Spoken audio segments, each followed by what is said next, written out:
can't get electric in this.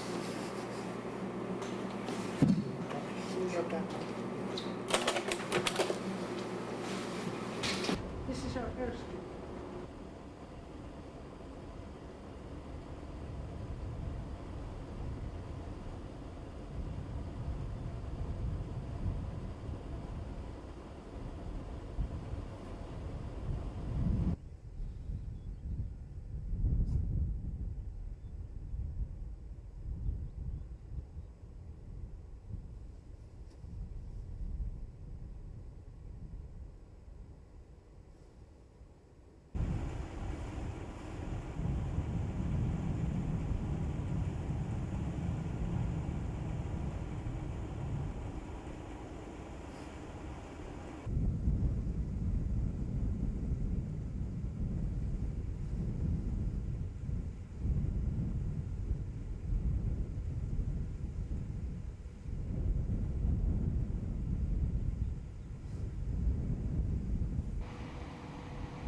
Of a camera. Well, I don't blame you.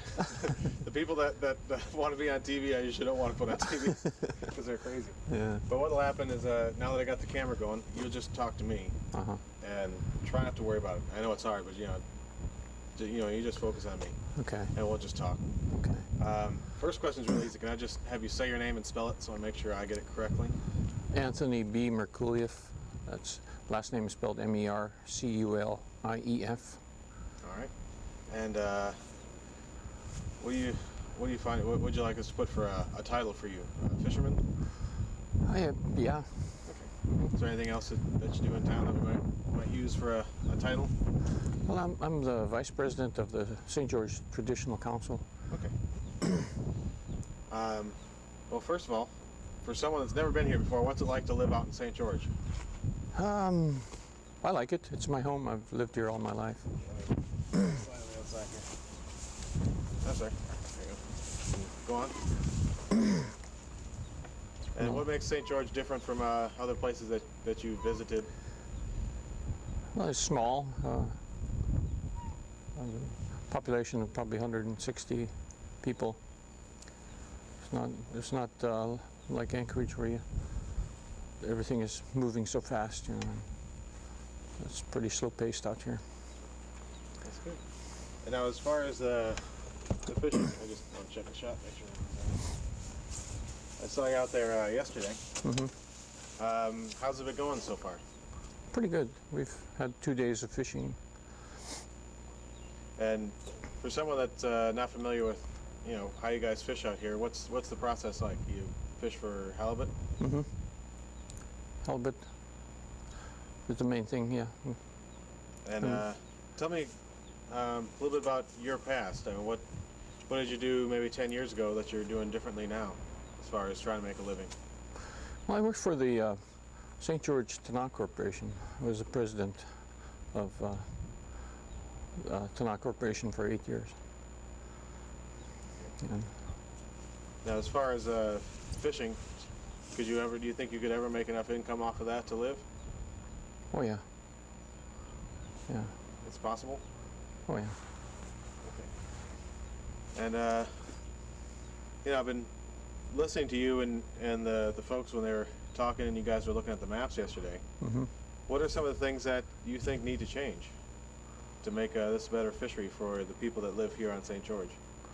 I think the boundaries of the of the area that encompasses the Pribilof Islands needs to be extended southward. I think the lines are drawn to accommodate be more accommodating to the trawlers than to us. Now, what is that? I've seen that line, but what is that line?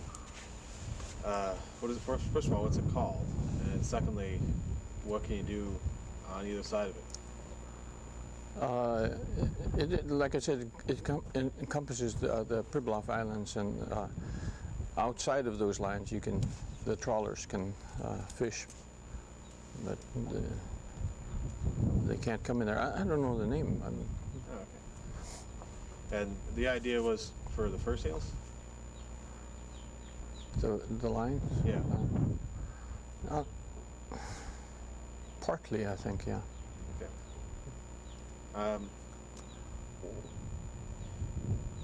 Now, a number of people have mentioned to me that it might be a good idea to get some more species that you could fish for and maybe a plant on the island. What do you think about those two ideas? I support it fully. You can't rely on halibut alone. You have to be able to process other fish too. I think that's about all I need to know about the fishing thing. Now, were you here when fur sealing was going on? Yep. Do you know, what I haven't really got anyone explaining very well was kind of the life cycle of the fur seal. They come here, maybe you could tell me that kind of in a nutshell. Mm-hmm. Briefly, the seals come here in the, first part of May they start coming? No, it's more toward the latter part of May that the bull seals arrive, and then the female seals come in right about now, and they give birth to their pups, and they breed again and then they stay here all summer, and they leave in sometime in November, about the third week in November. And did you work at all on the fur sealing? Right. Well, first of all, tell me what you did and what was it like? Well, I started off at the age of 16 as a watchman, what do you call it? Watchman, and that's after you gather the seals up from the rookery, the bachelor male seals. They're herded to an area where they are clubbed and killed and skinned. And what happened when the government shut down the sealing here? Was there any kind of warning, or what did they say? I wasn't actually here when that happened. And what do you see for the future of St. George? I mean, a lot of people have told me this is a community that's in a lot of ways is kind of struggling. Mm-hmm. Well, there's no economy here. I mean, other than halibut fishery and a little bit of tourism, but I'd like to attract a little more tourism here and build a multi-species plant to help the economy. And you have children here, correct? Right. What are your hopes for your children and your grandchildren? Well, I hope that we can realize some of our wishes for a multi-species plant and a research station here on St. George, so that we can provide employment for future generations. Something that can sustain itself. Very good. That's all the questions I had. Is there anything else that you'd like to add? No. Very good. I appreciate you doing that, Anthony.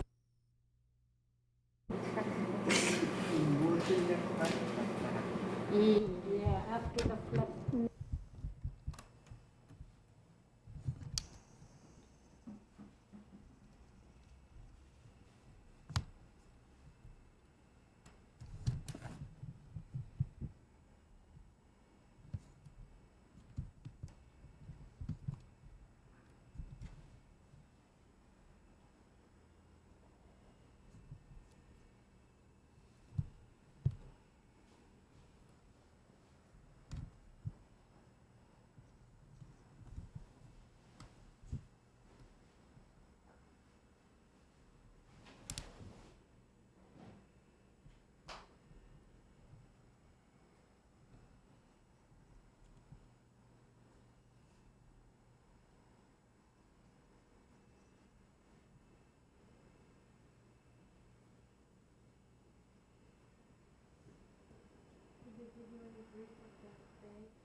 logs, they used to just, when the ice comes in, it used to bring logs like this, and they'd use a long rope with a hook to collect logs for their homes. They'd stand along the bank, collect logs.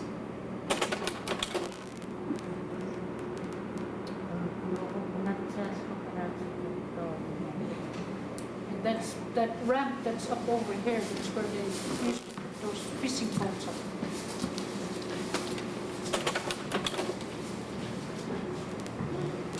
And that's Emmanuel Stanislaus with his house but unfinished parts. There's during the flood. It's where they stayed. Mother and 2 daughters, Annalie, Sophie, Louise. Old Clem Joseph checking up on how people are, how the village, checking on people, how they're doing after the flood. There's lots of ducks to take care of.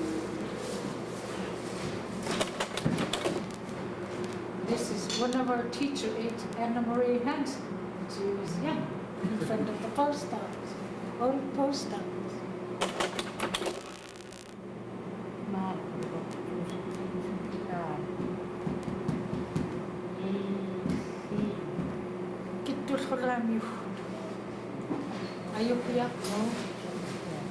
Oh, I don't know her English. She was an elderly lady. It's the post office. Dave Jorgensen and his dad used to be the postmaster.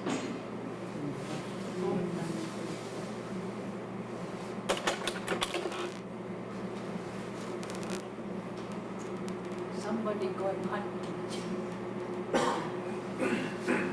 Look at our old outboard motors we used to have.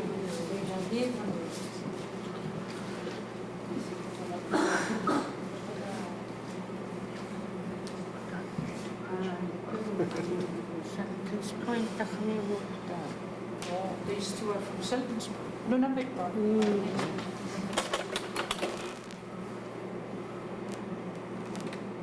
Here's Theo.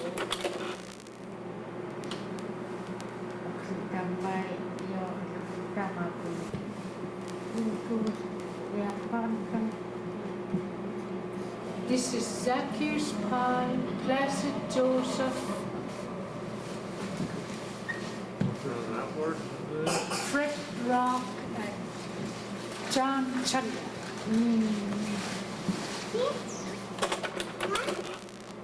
There's old late Elias Joseph. Somebody got her. There's old Ted Joseph.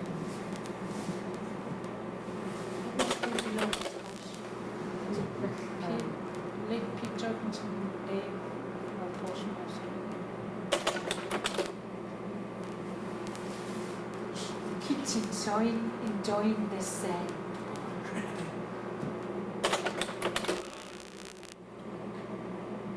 Joe Aguiar, he used to manage that store. This used to be a store. Behind the old cannon. There's Joe Aguiar and Clem Joseph. It's the store.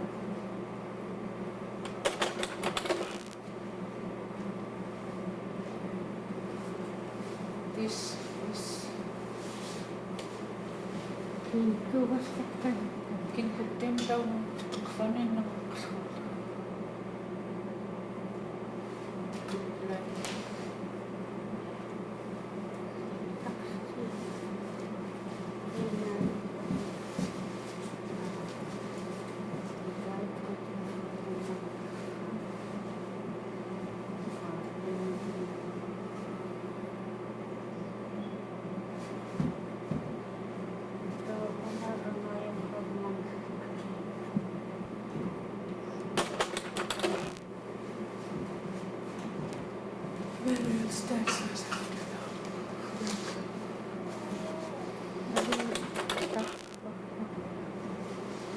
Regina Una. Oh, your mom and dad's house. But this is her late mom and dad's house.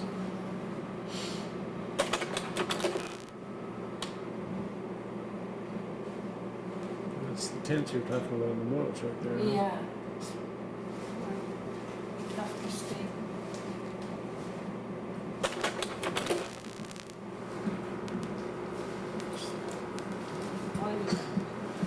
Oil station.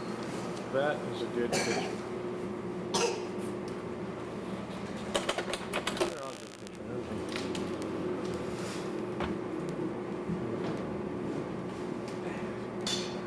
This is about in the middle of where they put the barges. Zacchaeus Paul's home, Philip Phillips.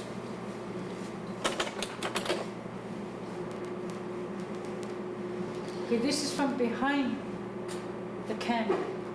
There's that big water tank.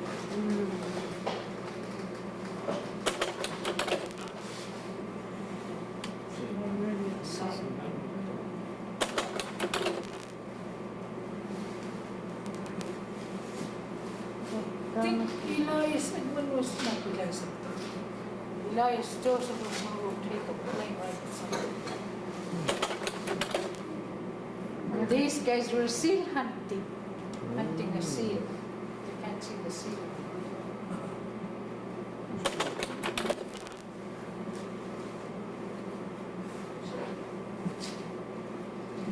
It's the same picture. One was green and one's. Oh, there it is. Somebody.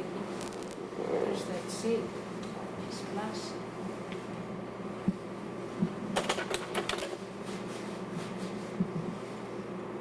That's way back by the little slough before it caved in. That's the storage.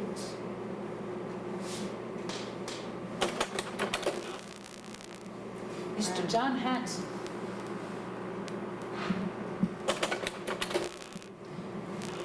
I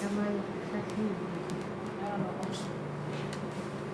Maybe they were fitting that in. Post office. Right. For my sake, I've got more than enough. But if you guys want to keep on watching pictures.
This is all Queen.